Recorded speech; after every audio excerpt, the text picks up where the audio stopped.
लाल button पर click करके आप हमारा चैनल से जुड़ जाइए और भोजपुरी के हर खबर हर जानकारी से अपडेट रहम। बिना सर्च के लिए आपकी स्क्रीन बॉक्स पे दिखाई रउआ लोग के स्वागत बा भोजपुरी के number 1 channel Bhojpuri fans club.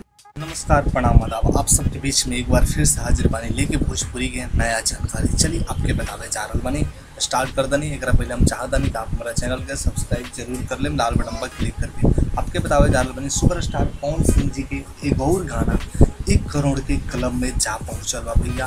अब तक उनकर गाना बहुत सारा 1 करोड़ में जा पहुँचल बड़े से लगा था जौनिया रात दिया पिता के पिया क्या क्या किया, बहुत सारे ऐसा गाना बड़े सब चिकन सामान जो 1 करोड़ के क्लब में पार कर ले बड़े सब।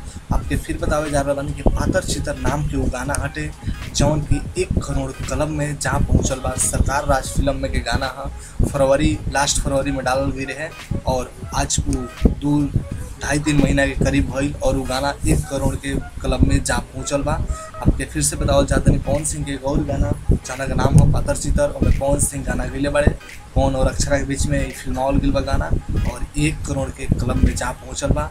आप सर्च करके देख ली पातर चितर 1 करोड़ के क्लब में जा पहुँचल। पवन सिंह के तो बहुत सारा गाना जौन बाड़े सा 1 करोड़ के क्लब में बाड़े सा, हर गाना उनका सुपर डुपर होला और पवन सिंह के गायकी ही सबसे मजबूत उनका पक्ष हटे भोजपुरी जगत में। जय भोजपुरी। लाइक करी, कमेंट करी, शेयर करी और लाल बटन पर सब्सक्राइब कर लिया हमारे चैनल के क्लिक करके। जय भोजपुरी।